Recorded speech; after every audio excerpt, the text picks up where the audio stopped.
when they thought all had finished at some point in time, they poured petrol on the building, and majority of them were set ablaze.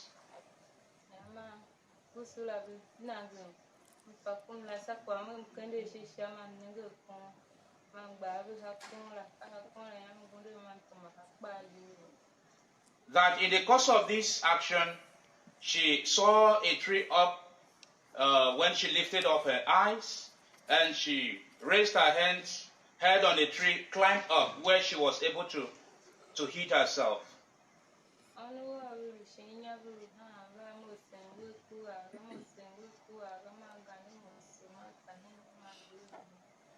That her 5 children that she left below were crying, and in her presence, they were being slaughtered by the terrorists. Okay. People were murdered, killed in a church. Now, I want to ask this. So, one question was, did things improve? I think the answer is no on that. Here's the question. Proportionally, do we see Christians killing Muslims in Christian areas of Nigeria the way that we are seeing radicalized Islamists killing Christians in Muslim areas of Nigeria? And the alternatives presented prior to the president going on Truth Social and saying we're going to go guns a-blazing into Nigeria? We've been working on these problem sets in Nigeria for a long time. Visuals from the public hearing convened yesterday by the United States Parliament. Well, welcome to Homo Politicus.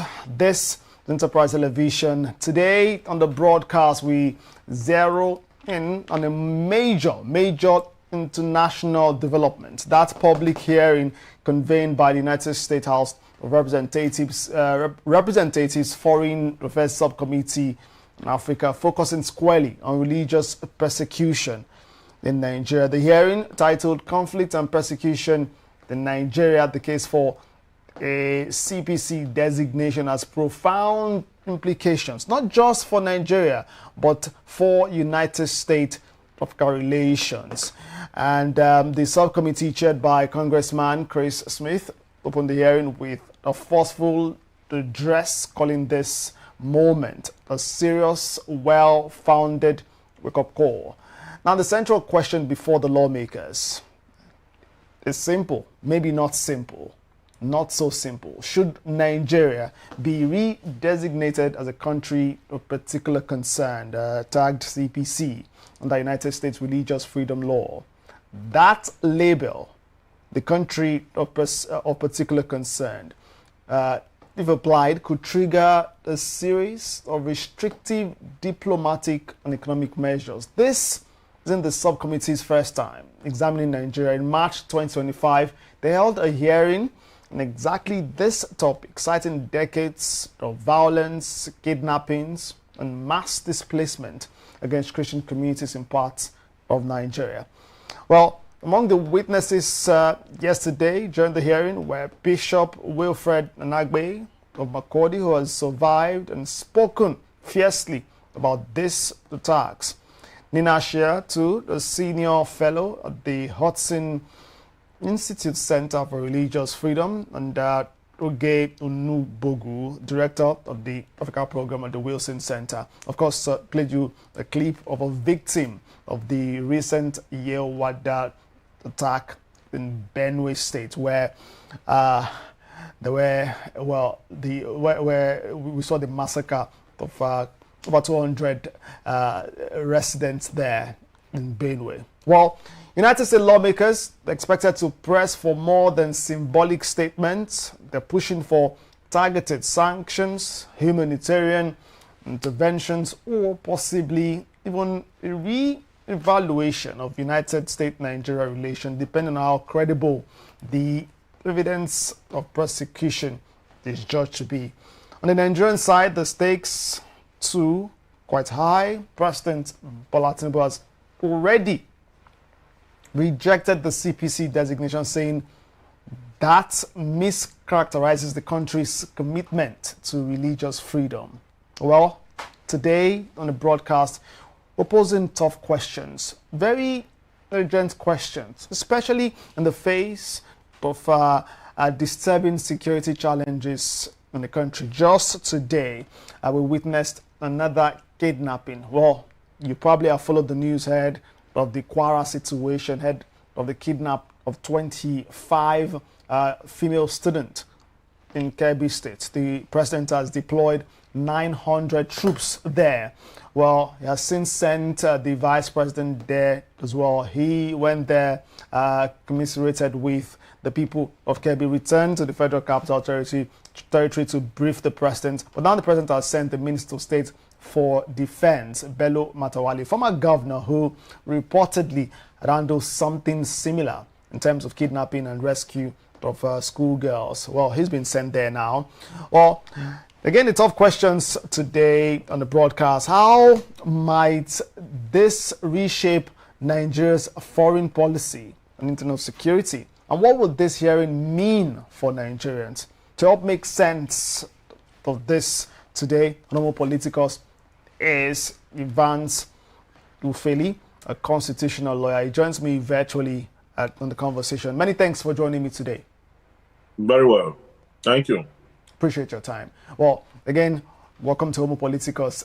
Kingsley Bass is my name. Let's begin first with your assessment of what we saw the first sitting of that hearing. Some have decided to compare that with the response of the Nigerian federal legislature to the killings in Nigeria. What do you say?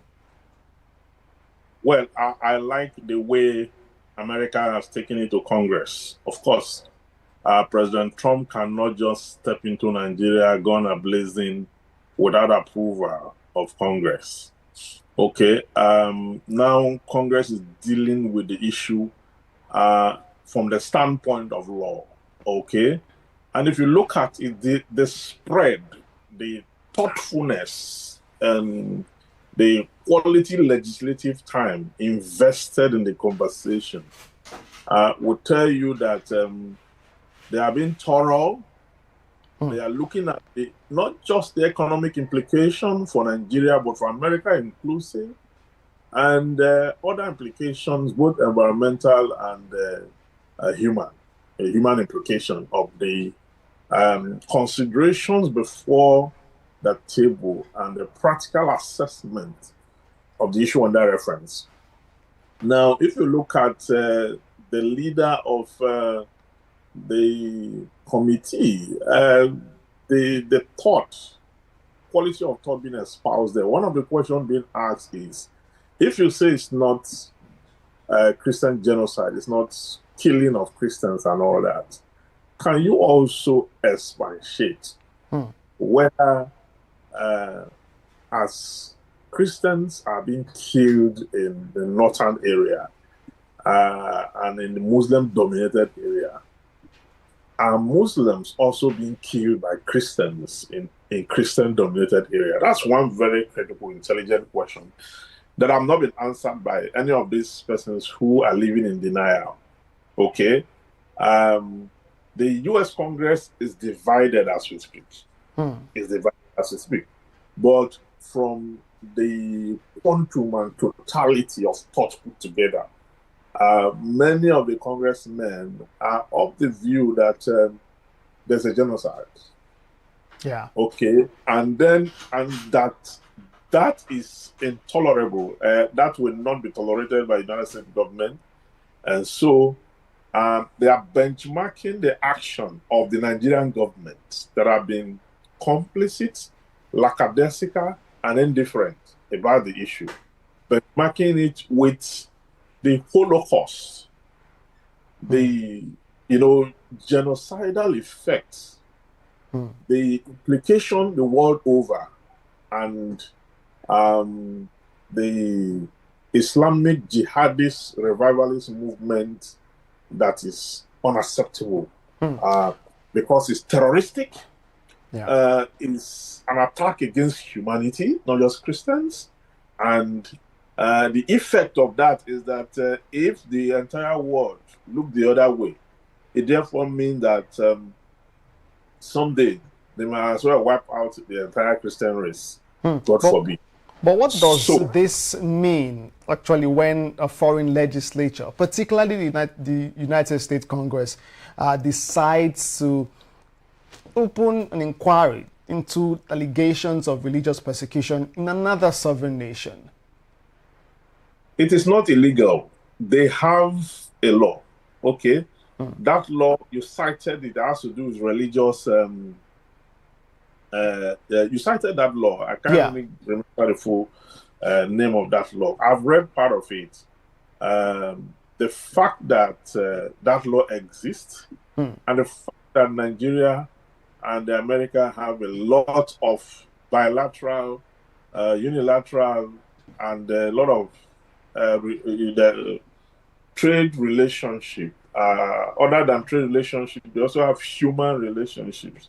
Okay, when you go into such relationship with other countries, you reduces the effects of sovereignty on those countries, because don't forget, Americans are here. Okay, Americans are here. They have an embassy here. That shows a relationship. That's a bilateral relationship. They also have investments, and they have their citizens here. That's one. Two, it's a Christian state.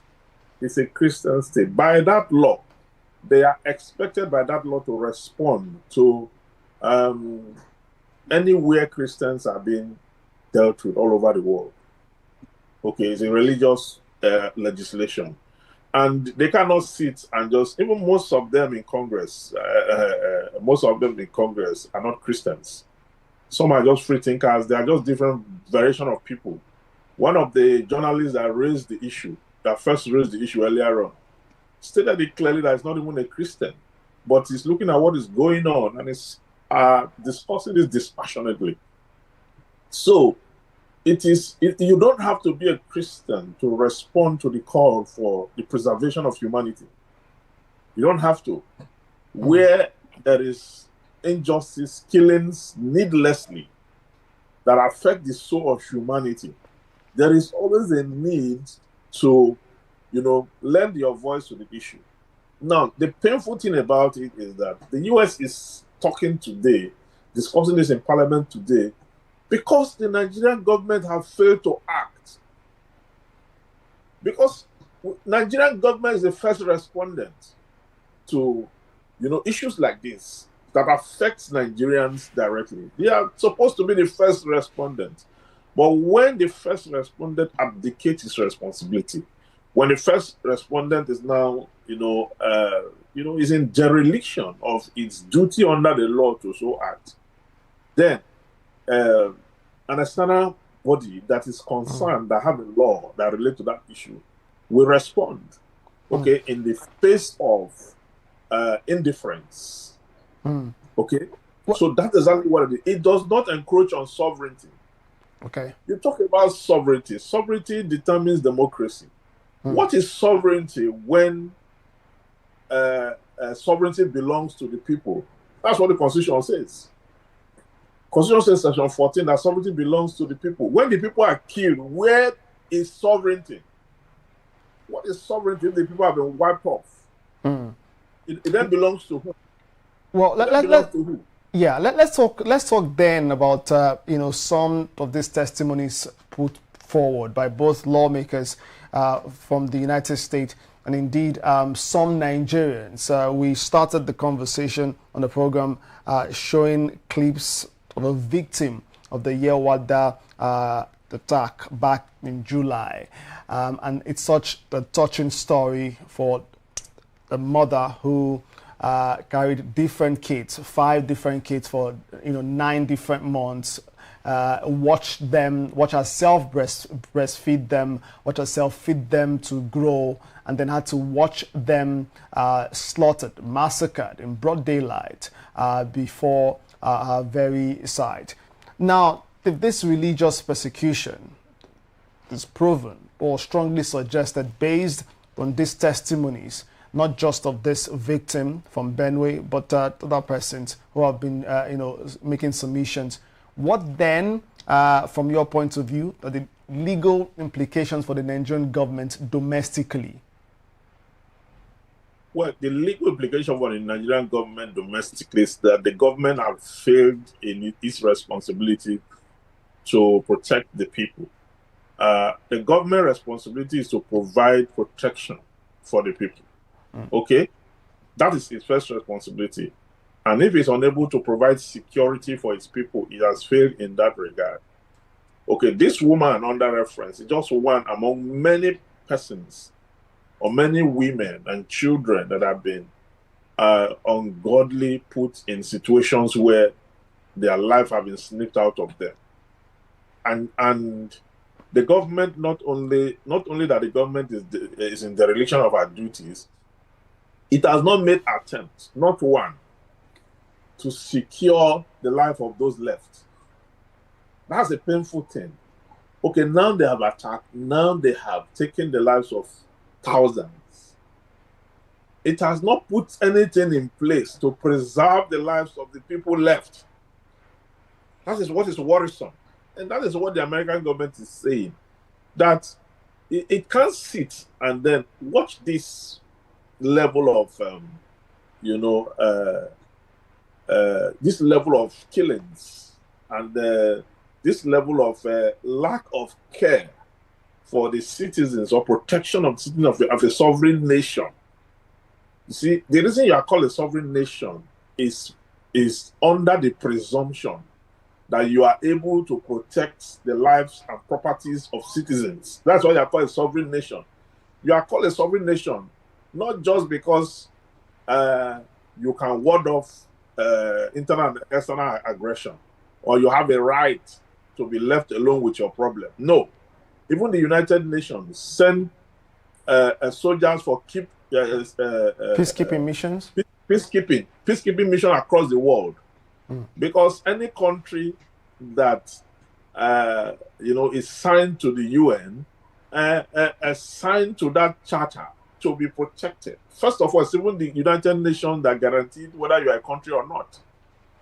Okay, within the purview of the United Nations to designate geographically areas on Earth and consider them as countries when they meet the specifications. Okay, so by that token, you are signing into that treaty. The treaty therefore guarantees that there must be peace and stability the world over. So where there's an absence of peace and stability, where there are killings, it is a concern of the United Nations to ensure that peace is brought down. And for countries that have legislations that gives them authority across borders and have bilateral, multilateral relationship with other countries, have the right under the law to exercise sin. Sovereignty does not mean you are reclusive. That is why we have an embassy in the US, and that's why they have one here. So it is critical we understand what sovereignty really means.